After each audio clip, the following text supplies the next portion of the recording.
Hi guys, welcome back. So up until now, we have discussed pretty much everything about secondary memory OR disk.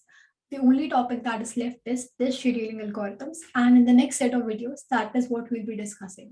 So सबसे पहले हम ये समझेंगे कि disk scheduling algorithms होती क्या है, उनकी need क्या थी. Eventually, we'll discuss the objectives of disk scheduling, and इसके बाद एक एक करके we'll discuss disk scheduling algorithms. What are their advantages? What are their disadvantages? And how the decision making actually happens in each of those algorithms. So it's going to be very interesting. Hope you guys stick around.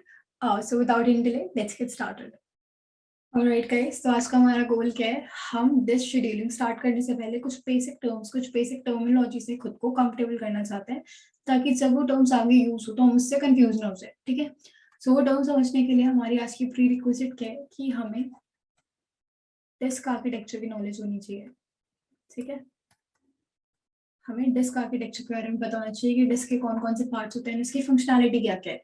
तो हम एक बार disc architecture already discuss कर चुके हैं, लेकिन अपनी convenience के लिए एक रिकैप ले लेते हैं. ठीक है, और कुछ नई चीजें भी सीखते हैं. सो बेसिकली ये हमारा डायग्राम था. ठीक है, सो होता क्या था, हमारी डिस्क के अंदर कुछ पार्ट्स होते थे, कुछ प्लेट्स होती थी. ठीक है, वो प्लेट्स किसकी तरह होती थी, कुछ सीडी के स्ट्रक्चर में होती थी, एंड इनको हम क्या कहते हैं, प्लैटर्स. ठीक है, प्लैटर्स कहते हैं. सो होता क्या है, ये जो प्लैटर्स है, हमारे पास ऐसे मल्टीपल प्लैटर्स होते हैं. ठीक है, डिस्क के अंदर बहुत सारे प्लैटर्स होते हैं, एंड ये प्लैटर्स एक के ऊपर एक स्टैक्ड होते हैं. ठीक है, एंड इनका जो पाइल होता है उसको हम क्या कहते हैं, डिस्क कहते हैं. हो क्या रहा है, हमारे पास सीडी की शेप के ऐसी बहुत सारी प्लेट्स, ऐसी बहुत सारे प्लैटर्स हैं, एंड इनको हम एक के ऊपर एक स्टैक कर रहे हैं, एंड इस एंटायर पाइल को हम क्या कहेंगे, इसको हम कहेंगे डिस्क. ठीक है, सो ठीक है, ये हमारा डिस्क का स्ट्रक्चर है. दूसरी इंपॉर्टेंट चीज क्या है, दिस आर्म. ठीक है, हमारे पास एक आर्म होती है, we call this arm, and इसका जो एंड पॉइंट होता है that is read write head. Read write head.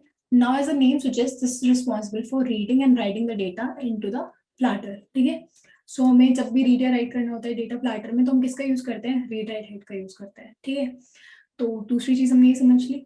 अब एक और चीज मैंने कहा थी, प्लेट्स, ये जो प्लाटर्स हैं ये किसकी तरह, सीडी की तरह है. ठीक है, तो हमारी सीडी में क्या होता है, एक शाइनी सरफेस होता है और एक क्या होता है, हमारा डल सरफेस होता है. इनके बीच डिफरेंस क्या होता है कि जो शाइनी सरफेस है उस पर हम रीड या राइट कर सकते हैं कुछ भी, और डल सरफेस को हम रीड या राइट के लिए यूज नहीं कर सकते हैं. तो यूजफुल सरफेस हमारा क्या है, सिर्फ एक होता है.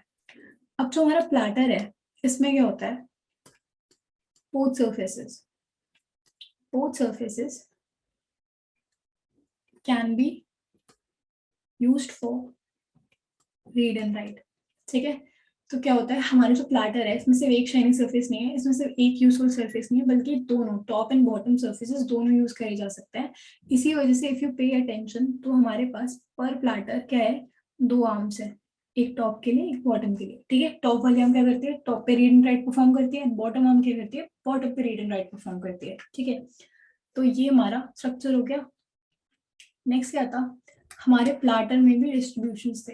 ठीक है, ये जो प्लैटर है इसमें क्या होता है, कुछ कोसेंट्रिक सर्कल्स होते हैं, एंड सर्कुलर ट्रैक्स को क्या कहते हैं, ट्रैक. ठीक है, ये जो रेड से हाईलाइटेड एरिया है, ये जो सर्कुलर हमारा एरिया है, इसको हम क्या कहेंगे, ट्रैक कहेंगे. ठीक है, एंड एक और पोर्शन होता है जिसको हम कहते हैं डिस्क सेक्टर. ठीक है, ये पोर्शन को हम क्या कहते हैं, डिस्क सेक्टर. तो क्या होता है, अगर मैं डिस्क के रिस्पेक्ट में इसको देख रही हूँ तो इट्स अ डिस्क सेक्टर. अगर मैं एक ट्रैक के अंदर इस सेक्टर का पार्ट देखूं तो what would that be called. मेरा एक ट्रैक है. ठीक है, इनको नेम कर लेते हैं. लेट्स से ये 0 ट्रैक है, ये फर्स्ट है, ये सेकंड है, ये थर्ड है. ठीक है, ऐसे हमारे पास मल्टीपल ट्रैक्स है एक प्लेटो में. तो अगर मैं फर्स्ट ट्रैक को देखूं, तो फर्स्ट ट्रैक का पार्ट जो हमारे डिस्क सेक्टर से कोलाइड कर रहा है, ये पार्ट, ये क्या होगा, ये सेक्टर ही है लेकिन एक ट्रैक के रिस्पेक्ट में, ट्रैक के स्पेसिफिक उसमें. ठीक है, तो हम इसको क्या कहेंगे, इसको हम कहेंगे ट्रैक सेक्टर. हमारा सेक्टर का पार्ट जो एक ट्रैक के अंदर आता है उसको क्या कहते हैं, हम ट्रैक सेक्टर कहते हैं. ठीक है, सो अब हमारा रीड एंड राइट हेड पे वापस आता है. क्या होता है, हमारा रीड एंड राइट हेड मान लेते हैं अभी कहाँ पे है, कहीं 1 पे है. ठीक है, फर्स्ट ट्रैक पे हमारा रीड एंड राइट हेड. ठीक है, ये हमारी क्या है, ये हमारी नॉर्मल आर्म है. सो फर्स्ट पे हमारा मतलब ट्रैक 1 पे हमने रखा हुआ है अपना read and write head.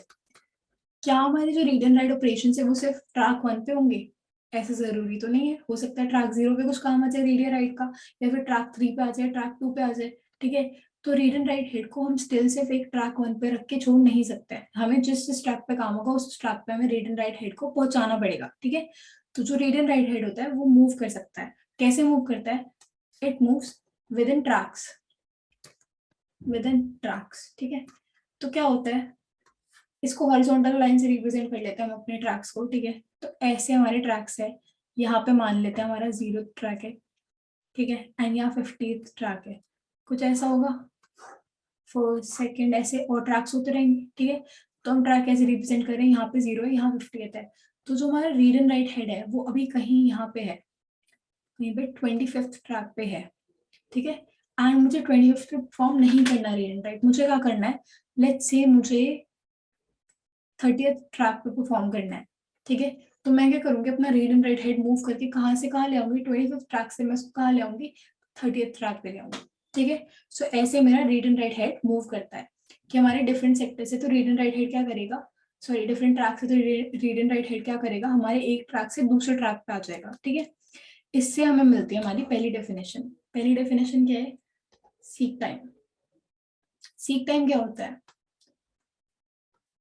Time taken, time taken to locate, read and write head to desired track is known as seek time, ठीक है। इसका क्या मतलब है कि अब हमारा थर्ड, हम कहाँ थे, 25th पोजीशन पे थे, राइट, हम थे यहाँ पे 25th पोजीशन पे, एंड हम कहाँ पे आ गया, हमारा read and write head 38th position पे, ठीक है। तो हमारी डिजायर्ड ट्रैक कौन सा है, हमें कौन से ट्रैक पे जाना है, हमें जाना है 30th ट्रैक पे, ठीक है। Time taken to locate read and write head to desired track, 25 से हमें डिजायर्ड ट्रैक यानी कि 30 ट्रैक पे लाने में कुछ टाइम लगा होगा, ठीक है। उस टाइम पीरियड को हम क्या कहते हैं, उस टाइम पीरियड को हम कहते हैं सीक टाइम, ठीक है। सो ये हमारी पहली डेफिनेशन हो चुकी है। अब हमारा नेक्स्ट क्या है, टर्म है रोटेशनल लेटेंसी, ठीक है। रोटेशनल लेटेंसी, इसमें क्या होता है, तो बेसिकली हम सही ट्रैक में पहुंच चुके हैं अपनी रीड एंड राइट की हेल्प से, ठीक है। रीड एंड राइट ऐसे हमारा मूव करके कहाँ पहुंच गया, सही ट्रैक पे पहुंच गया। अब एक ट्रैक में बहुत सारे ट्रैक सेक्टर्स होते हैं, राइट, इनका हम नाम रख लेते हैं ट्रैक सेक्टर्स का कुछ, लेट्स से ABCs में रख लेते हैं। ए है ये, ठीक है, ये B सेक्टर है, ये C सेक्टर है, ये D सेक्टर है, ये E सेक्टर है, एंड ये हमारा F सेक्टर हो गया, ठीक है। तो हमारे ट्रैक नंबर 1 में कुछ मल्टीपल सेक्टर्स हैं, ठीक है। मैं सही ट्रैक पे पहुंच गई, मैंने अपने आर्म को मूव किया, मैं सही ट्रैक पे पहुंच चुकी हूँ, लेकिन इसमें मल्टीपल सेक्टर्स है, पता नहीं मुझे कौन से सेक्टर पे काम है, ठीक है। सो क्या होता है, read and write head S को मूव कर गया, लेकिन अब सेक्टर में कैसे पहुंचे, उसके लिए हम रीड एंड राइट हेड को नहीं बल्कि अपनी डेस्क को मूव करेंगे, ठीक है। कैसे मूव करेंगे, हमारा जो स्पिंडल होता है ये किस लिए होता है, ये रोटेशन में हेल्प करने के लिए होता है, ठीक है, रोटेशन में हेल्प करने के लिए होता है। तो हम क्या कह रहे हैं, हम आ चुके हैं राइट ट्रैक पे, अब हमें कहाँ पहुंचना है, राइट सेक्टर में पहुंचना है। मैं बी की जगह कहाँ पहुंचना चाहती हूँ, ई पे, मैं पहुंचना चाहती हूँ इस पर्टिकुलर सेक्टर पे, ठीक है। सो उसके लिए मैं क्या करूंगी, मैं डिस्क को रोटेट करूंगी, ठीक है। ये मेरा रीड एंड राइट हेड अभी सही ट्रैक पे है लेकिन गलत सेक्टर में है, तो अब रीड एंड राइट हेड को एज इट इज रखेंगे, डिस्क को रोटेट करके क्या करेंगे, अपने सही सेक्टर को रीड एंड राइट हेड के नीचे ले आएंगे, ठीक है। तो इसमें जो टाइम लगता है इसको हम कहते हैं रोटेशनल लेटेंसी। क्या हुआ, time taken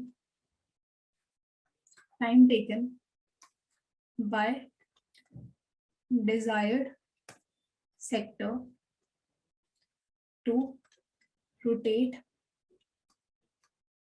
to a position so that it can access read and write head, ठीक है।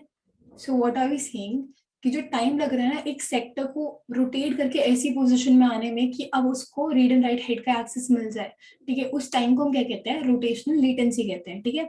सो क्या हो रहा था, रीड एंड राइट हेड को जब किसी पर्टिकुलर ट्रैक पे जाना था तो हम क्या कर रहे थे, हम मूव कर रहे थे, रीड एंड राइट हेड को मूव कर रहे थे, ठीक है, रीड एंड राइट हेड को मूव कर रहे थे और उसका जो टाइम लग रहा था सही सेक्टर में पहुंचने में उसको हम क्या कहते थे, सीक टाइम। अब क्या है, अब हमारा डिजायर्ड सेक्टर, हमें डिजायर्ड ट्रैक मिल चुका है लेकिन हमें किसी पर्टिकुलर सेक्टर में जाना है। सो हम रीड एंड राइट हेड को नहीं मूव करेंगे, बल्कि हम क्या कहेंगे, डिस्क को कहेंगे अपनी रोटेट होने को, रोटेट ऐसे होने को कि एक सही पोजीशन में पहुंच जाए, ठीक है। एंड उसमें जो टाइम लग रहा है उसको हम क्या कहेंगे, रोटेशनल लेटेंसी, ठीक है। दो डेफिनेशन हो चुके हैं। नेक्स्ट है हमारी ट्रांसफर टाइम। ट्रांसफर टाइम में क्या होता है,